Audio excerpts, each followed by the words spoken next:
Olá, pessoal.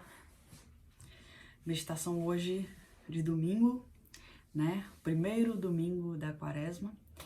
E a proposta da meditação hoje é meditar no Evangelho do dia, tá? Então a gente vai começar aqui. Ele diz o seguinte: preparação, abre aspas. Jesus, diz o Evangelho, foi levado pelo Espírito ao deserto para ser tentado pelo demônio. Fecha aspas. Meditemos em duas coisas.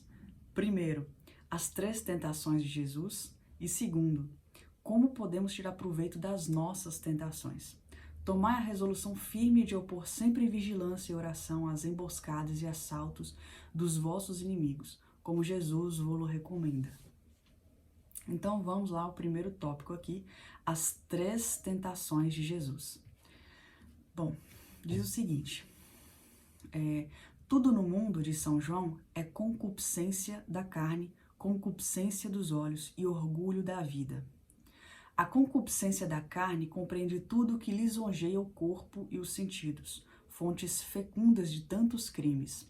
A concupiscência dos olhos não é outra coisa que a sede dos bens mundanos e das riquezas.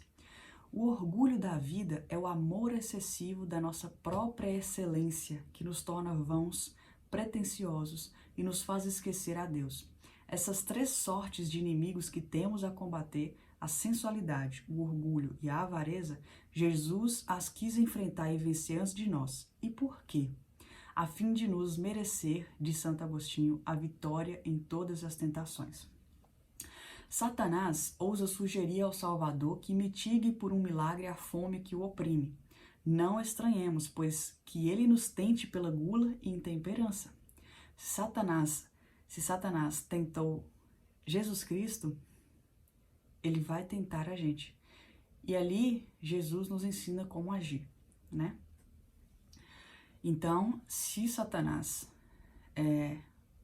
tentou Jesus ali para que ele transformasse a pedra em pão, não estranhemos, pois, que ele nos tente pela gula e intemperança, nos induza ao pecado por pensamentos e desejos carnais. Não nos admiremos disso, mas resistamos pronta e constantemente por meio da oração. Abre aspas. Lançai-vos no templo abaixo, diz ainda o demônio a Jesus. Os anjos vos apararão em suas mãos. Fecha aspas. Que audácia! Ousa propor um ato de orgulho, presunção, vanglória ao modelo consumado da humildade. O Salvador, porém, repele-o vitoriosamente, obtendo-nos assim a graça de reprimirmos em nós a vã complacência, o desejo de aparecer e de nos fazer estimados. Vencido nesses 2 primeiros assaltos, Satanás faz um terceiro esforço. Mostra a Jesus o reino do mundo em todo o seu esplendor e promete-lhes, contanto que Jesus o adore. Ó temeridade! Ousar oferecer ao Senhor do universo o que lhe pertence. Jesus, que sobre a terra tomou por partilha a pobreza, nada tem com os bens passageiros. Rejeita, pois, com desdém essa oferta insensata e expulsa o demônio que já não volta. Que lição para nós, tão apegados aos bens do século e às riquezas efêmeras. Abre aspas. Está escrito, diz Jesus a Satanás, adorarás ao Senhor teu Deus e a ele só servirás. Fecha aspas. Diante disso, poderemos ainda permitir-nos tantas reservas e infidelidades no serviço do nosso Criador, a quem pertencemos com todo o nosso ser? Meu Deus, a experiência ensina-me todos os dias que minhas paixões imortificadas são como feras cruéis que me expõem continuamente ao pecado. Dai-me a coragem de as não poupar, mas de tê-las sempre presas pela mortificação, humildade e desapego. Inspirai-me a resolução de lutar cada dia contra meu defeito dominante, que é a causa das minhas faltas cotidianas. Eu tô adorando as meditações desse livro, sabe? Porque falam muito claramente com o nosso dia a dia. A exemplo do que a gente tem nas escrituras, né? Desse evangelho do dia de domingo. O que aquilo ali pode nos ensinar, né? Jesus, como o Salvador do universo, ele não precisava ter passado por aquilo, ele não precisava nem ter que lidar, naquele momento ali com Satanás, nesse diálogo, né? E nem se sujeitar a receber essas ofertas de Satanás. Mas o que a gente pode aprender com isso, né? Jesus nos ensina o que a gente deve seguir e o que a gente deve recusar, certo?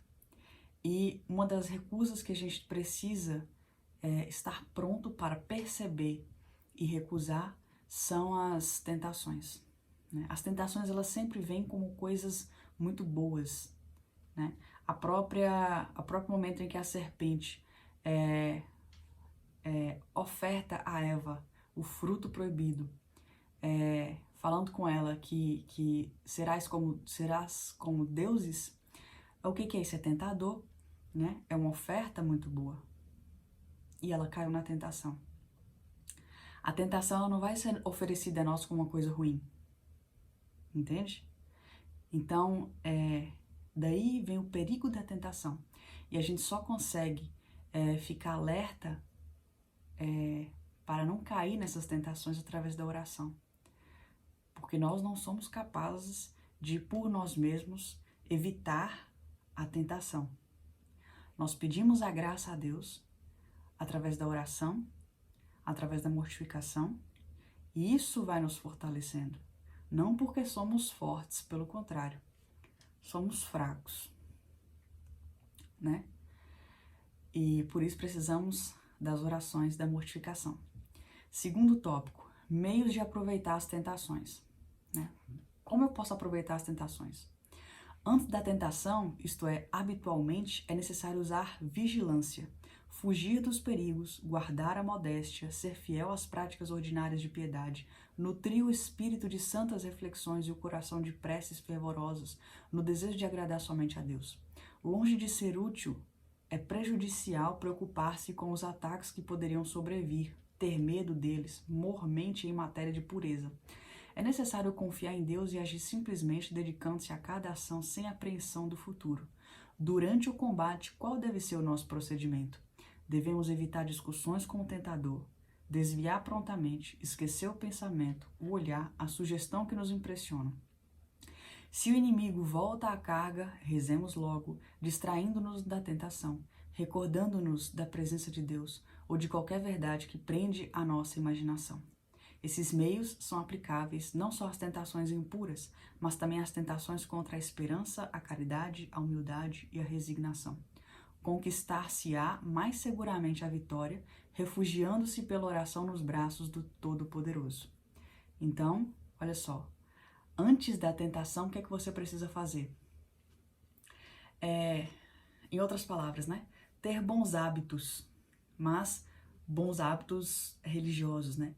Ter uma vida de piedade, guardar a modéstia, ser vigilante, fazer oração fervorosa, né? Estar sempre com a cabeça em Deus. Ponto. Isso antes. E outra coisa, não se preocupar com as tentações que forem chegar. Durante, o que você precisa fazer durante? Vamos supor que você é um alcoólatra e tem uma garrafa de cerveja na sua frente. Durante a tentação, aquilo é uma tentação. O que você deve fazer? Evita a discussão com o tentador. Não tentar negociar com a garrafa. Bom, só um golinho, vai. Zero. Não pode existir isso. Desviar prontamente. Você tem que sair correndo dessa garrafa de cerveja. Entendeu? Esquece que essa garrafa esteve na sua frente. E tirar o olhar e sair fugido. É isso que ele está falando aqui. Bom, depois do combate, o que acontece? Agradece-se ao Senhor no caso de triunfo. Você conseguiu se livrar da garrafa de cerveja? Agradece a Deus, porque é mérito dele, não é seu, não. Então, agradece ao Senhor no caso de triunfo e pede-se perdão das faltas cometidas no caso de derrota. Nas dúvidas, deve-se cada um abandonar a misericórdia divina, suportar com paz os remorsos, a inquietação e a tristeza que seguem de ordinários certos ataques. Olha só, na dúvida, se você saiu derrotado, se você venceu a tentação, na dúvida, você tem que largar o controle de certa forma e se deixar nos braços, né? Se deixar jogar nos braços da misericórdia de Deus, né? Porque é Ele que vai te sustentar nesses momentos de tentação. Então vamos lá. Não é pela vitória sobre a luta que alguém se pode permitir novos assaltos de tentação. É necessário então rezar e pensar em Deus. A oração terá sempre um bom efeito. Ou nos obterá a luz que nos fará ver a nossa culpabilidade, em caso de consentimento, ou dissipará as perturbações que o combate deixa atrás de si. Observais com exatidão essas regras? Tirais proveito, como os santos, das provações e tentações? Pedi ao Senhor que vos esclareça e fortifique em ponto tão importante. Jesus, quantas vezes a imprudência e a imortificação me expõem às ciladas dos meus inimigos, e quantas vezes discuto e hesito antes de repelir o veneno que me apresentam. Concedei-me, primeiro, mais vigília, prontidão e confiança em vós, na guerra que me declaram as paixões. Segundo, dai-me a graça de evitar o despeito, a violência e a impaciência nas lutas interiores. Fazei-me guardar então a calma e, sobretudo, a confiança em vós e em vossa divina Mãe. E aqui a gente finaliza a meditação de domingo sobre o poder e como lidar com as tentações, né? Bom, eu acho que essa meditação vale a pena você escutar de novo, porque muito interessante isso daqui. Olha, ele fala assim, tem coisas que você pode fazer aqui para evitar antes da tentação, durante a tentação e depois da tentação. Mas no final das contas, você precisa ter confiança em Deus, acreditar na sua misericórdia e pedir o auxílio para você receber essa graça da fortaleza e da mortificação, tá? Então, basicamente é isso. Vejo você amanhã, segunda-feira, na nossa próxima meditação. Fiquem com Deus e até lá.